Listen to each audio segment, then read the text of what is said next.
Hi everyone, and welcome to another 3 at 3 with This is Milk. I'm Lynn Pilkington, Inclusion and Engagement Consultant, and I'm joined by my colleague Morgane, who's a UX designer.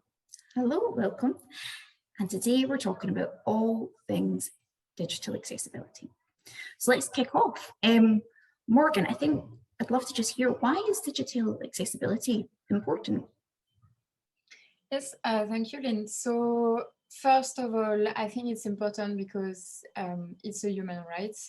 As everyone has a right to access to services online and benefit from it. So as a UX designer, when I do some user research for products or services, it's important to include everyone and gather insights from not only targeted group of users, but also from disabled user groups. It's also important because it's multi-generational. I mean by this that digital accessibility mattered 20 years ago, matters now, and will even matter more in the future.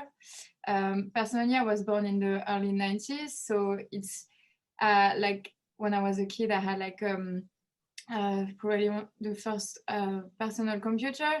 I remember being a kid and using it. Since then, it has so much developed. I had, computers, phones, connected objects, and I'm a UX designer working with technology. So, we are surrounded by digital products, and we will probably be in 20 years' time or 40 years' time. So there is a high probability that I will continue to use these products my whole life when I get old with clunky fingers and no vision. So it's important for all generations to make our products, digital products, interfaces accessible. And last thing, I would say that's why it's important for me, because it makes sense for me in my day-to-day role. I don't see why I would produce some design and spend time, doing fancy features or just a beautiful, interface if it's not usable for people.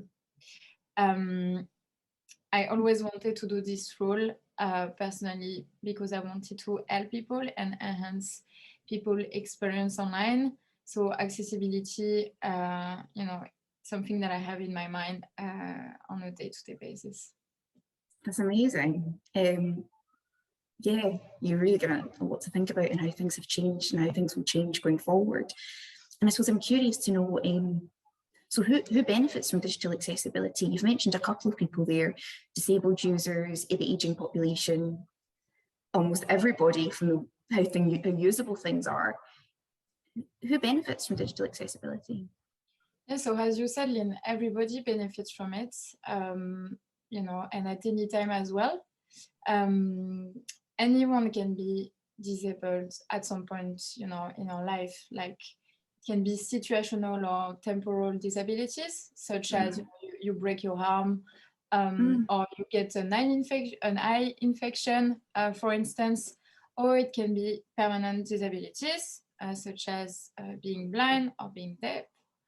And as I was saying earlier, as you get old, or if you have an accident or something, tomorrow you can be blind, or you can have, a disability at any point, at any time in your life. So everyone's benefit from it. And, or just, for example, if you are using a screen in the dark, if you cannot see what's written, it's not a disability, but it's also like a context of use. So for accessibility, it's also very important to think about that.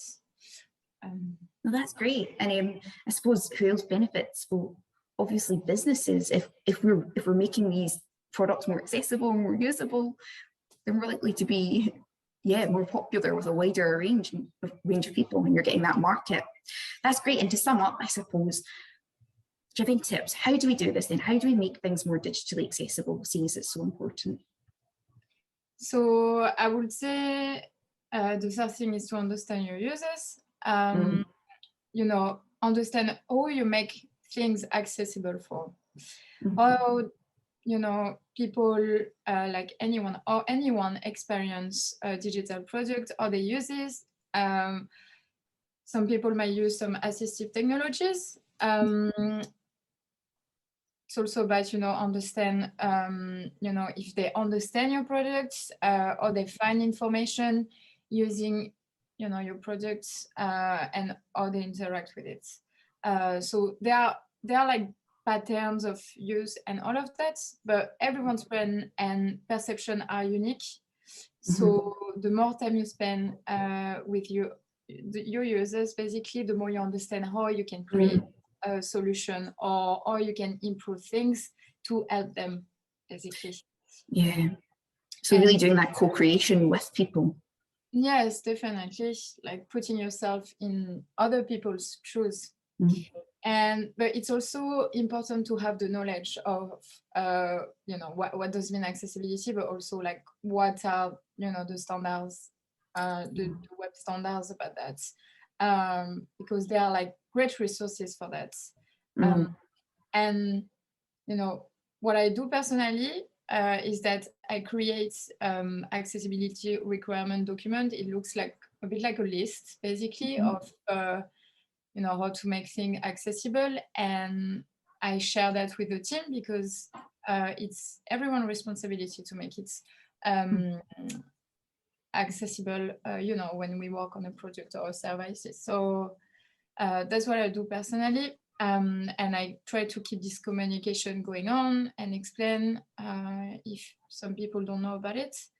And the last thing I would say is also attest, and observe and improve from it. So again, it's part of spending time with your users, because the best way to have like a truthful feedback is to observe them and see, how they use what you are, developing. Because after all, when you develop, a product or when you improve a product, it's for better digital experiences. So it's very important to do this. Yeah, that's amazing. And there's some great tips in there. Thank you so much for your time, Morgane. And I suppose if people want to learn more about this, then we run some digital accessibility training, which, people would love people to join and find out more about the topic and put it into practice. So I'm sure we can share information with everyone to let them know how to find out more information about that. Thank you so much. Thank you, Lynn. Bye. Bye.